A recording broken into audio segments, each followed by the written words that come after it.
you walk into a room where everyone else is still making small talk. But you've already sensed something nobody's saying aloud. That subtle shift in the air, the tension that has no name, yet you feel it instantly. You notice emotions faster. You remember details longer, and sometimes a careless comment can linger in your mind for hours, even days. But here's the question no one ever asks. What if that sensitivity isn't a weakness? What if your brain simply processes the world differently, a way only a small percentage of people ever do? Let's explore that. First, let's talk about the kind of exhaustion you know all too well. You attend a perfectly normal social event. Nothing dramatic happens, yet by the end, you feel completely drained, hollow, not just tired. Growing up, you probably heard a lot of labels thrown around: too emotional, too sensitive, overthinking everything. Maybe you started to believe it, thinking something was actually wrong. But science suggests something else. You might be highly sensitive, a real inborn trait. Your nervous system takes in more from your environment and processes it more deeply than most. This means you experience life richer and deeper. But it also means the world wears you out faster. These are two sides of the same coin. You can't have one without the other. This isn't introversion, anxiety, or a disorder. At its core, your brain works harder with incoming information. It doesn't just register what's happening, it dives deeper, analyzing, sensing details most people's brains filter out entirely. And that depth shows in sharper intuition, stronger insight, and greater creativity. So let's break down 7 hidden strengths of high sensitivity, because understanding these will change how you see yourself. Sign 1. You spot emotional details others miss. A pause before an answer, a flicker in someone's expression, a tension in their voice that contradicts their words. While others miss these signals, you're often the first to sense something's off. Before a single word is spoken, before anything breaks. That's not paranoia or anxiety. It's emotional intelligence, one many don't access. The cost: you absorb unspoken stress from those around you. And that kind of exhaustion is almost impossible to explain if you don't feel it yourself. Sign 2. What others call overthinking is often deep thinking.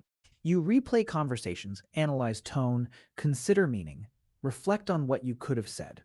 While others move on in minutes, your mind keeps turning.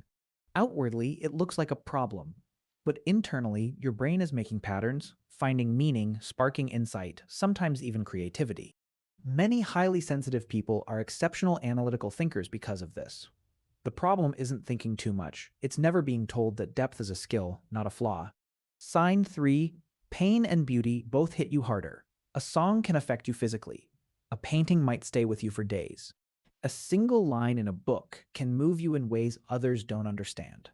This isn't weakness. It's a heightened way of experiencing the world. But yes, it cuts both ways.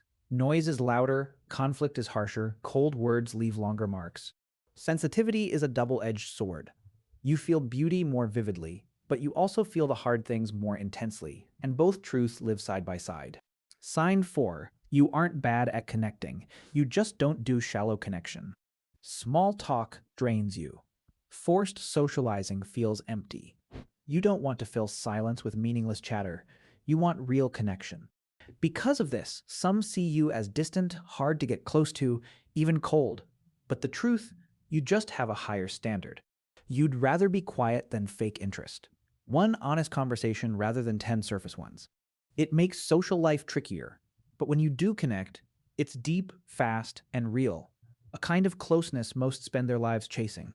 Sign 5. Sensitivity itself isn't what traps you, it's lack of boundaries. You absorb others' emotions without always realizing. Someone overwhelmed, and suddenly you are too.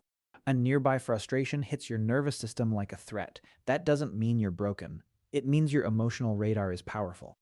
But a powerful radar with no filter picks up everything. The signal and the noise. Your pain and everyone else's, constantly. The real skill, not shutting sensitivity off, but learning which feelings belong to you, which don't. Knowing who drains you, who soothes you, and what resets you. That might mean more recovery after social events. Choosing carefully who gets your energy. Building small rituals to restore your nervous system. Because sensitivity without boundaries feels like drowning. With boundaries, it becomes discernment. And here's the deeper truth. You are not too much. You may have simply lived in places too loud, careless, shallow, or demanding for your nervous system. Yes, being highly sensitive has costs. The exhaustion is real. The emotional weight is real. The loneliness of feeling what others don't notice is real. But so are the gifts. You feel deeper. Think deeper. Notice more. Care more. None of that is a flaw. You don't need fixing. You need the right environment, the right boundaries, and a clearer understanding of how your mind works. Then sensitivity stops being a burden. It becomes a power few will ever understand, because few are wired this way. If this resonates, leave a comment. I know this kind of tired. And if you recognized yourself in 3 or more signs, hit like, because more highly sensitive people need to find this and know they're not alone. Share this with the friend who says, maybe I just think too much, because they might not be overthinking. They might just be deeply wired and deeply gifted.